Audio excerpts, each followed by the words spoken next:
There is so much in these readings, but we're only going to focus on one single thing, and that is the rejection of the invitation to the wedding banquet in the gospel. The king sends out this invitation to like a chosen few, and he invites them to receive this honor, to enjoy this party.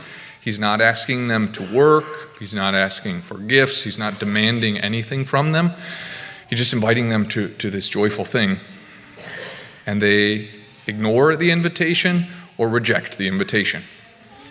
So, we spend most of our lives thinking from our perspective toward God, but what I want you to do, what we're going to try to do, is to step into God's perspective in this, to try to understand what's going on here in their ignoring and rejecting the invitation.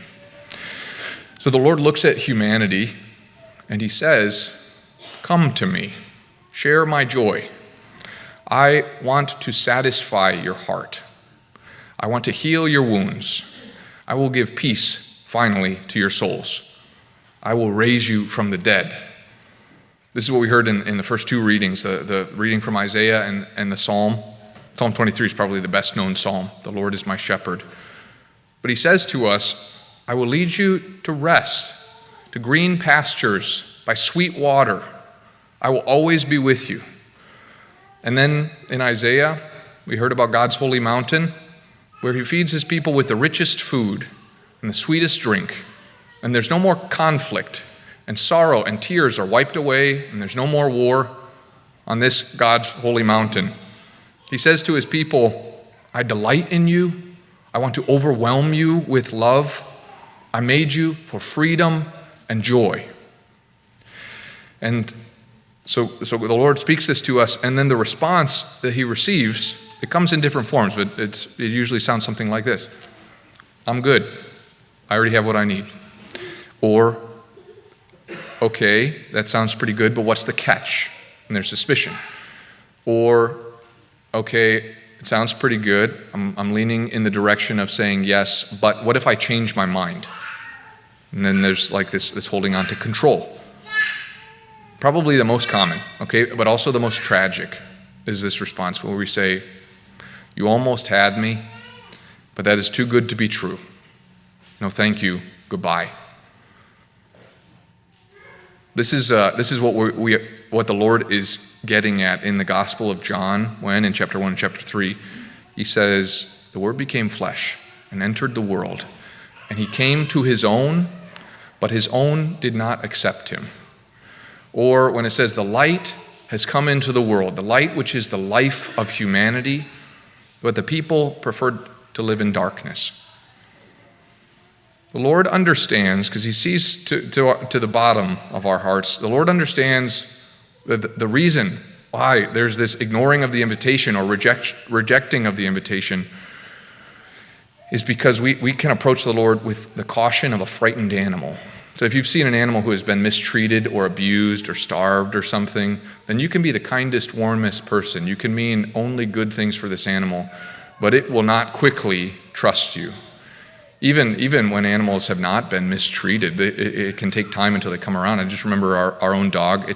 When we brought him home, he came in a little kennel, and it took 3 days for him to be able to leave the kennel with us in the room. So when you do this, and some people are really good at this, about like reaching out to frightened animals, cautious animals. You have to sort of approach them directly. You don't look into their eyes. You just kind of move up slowly. You offer them something good like food or a treat. You're just quiet and peaceful with them. And eventually they find out through your coaxing and gentleness, okay, it's all right, I can come out. So this is the approach that the Lord takes to us also. He says, "My people, look what sin has done to you. You live like orphans or like slaves because you have been manipulated and abused. And worst of all, you have lost your ability to receive love and joy freely."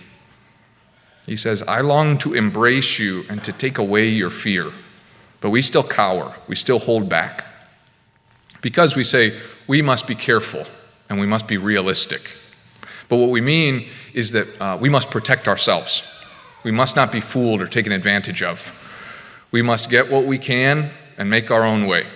So actually, I couldn't resist this, but there's if you know the movie or the musical, Les Mis, there's the song, I Dreamed a Dream. And some of the words in that song actually are exactly what we're talking about. This woman sings, there was a time when the world was a song, then it all went wrong. And the song ends with, life has killed my dream.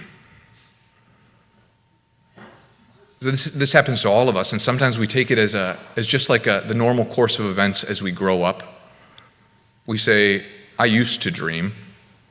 I don't know what your dreams consisted of. Sometimes it's like knights and dragons, or adventure, or goodness, or magic, or whatever. But we say as we age, I used to dream, but then I grew up, and I realized it was just a fairy tale. I realized I was a fool. Now I live in reality. When God speaks, of course we hold back, because we're afraid. And he sees this more than we do. But the one thing greater and more wonderful than anything you have ever heard or dreamed of or that has excited you or lifted your heart, the one thing greater than anything you have ever read in any fairy tale, the gospel of Jesus, is actually true. It is not a myth. It is not a fairy tale. And if it is true, then we do not have to fear. And we do not have to fear even death or suffering. If it's true, then we don't have to crush our dreams because they're unrealistic and infantile. If it's true, we don't have to limit our expectations to avoid disappointment and pain.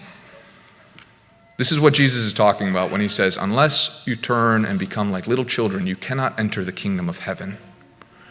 It isn't because we have to pass some test or fit a mold or anything like that, but because unless we have the hearts of little children, when the invitation comes to joy and abundance and life, we will say, I almost believed you, but I know better.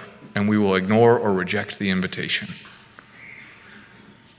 So this is the way that the Lord works then, because he sees the problem. The Lord works gently to coax us, to assure us, even to woo us who are so apprehensive, to win us over and to overcome our fear. So let us be won over by his goodness and by his love that is really, truly beyond our wildest dreams. The invitation, to go back to the gospel, the invitation is to give up the garment of orphans and to put on the wedding garment of the beloved. This is what we sang in the psalm several times. I shall live in the house of the Lord all the days of my life.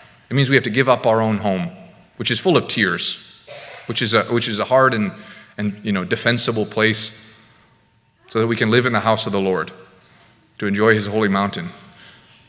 Now, and this is the last thing, this is the place. This is the mountain of the Lord, here in church at Mass. This is the house of the Lord that we're invited to enter into, enjoy like little children.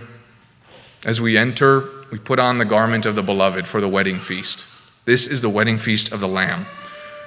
We do not have to wait until we die and go to heaven to begin this life that the Lord invites us to. It starts now. So I just want to point this out to you. I don't know how you approach Holy Communion, but hopefully what we've talked about our hearts and fears and dreams and the invitation of the Lord, I hope this changes it for you. Like when you come forward for Holy Communion, do you look for the Lord that comes in under your fear to destroy your fear and give you the ability to receive love and joy? When you come to Holy Communion, this is the genius of God and his great care and gentleness for us, that the message that he has to overcome our fear, he delivers in little and quiet ways. He speaks through a nobody so that you might listen, so that you won't be intimidated or afraid by the call that he gives you. And then he comes to you in something that is so easy to miss, that looks like bread. He comes to you to slip past our thick walls and our fearfulness, to come in and to give us pure love and joy. This is the way that the Lord approaches us, because otherwise we would run away. Because he wants to overcome our fear, because he desires us to be with us always.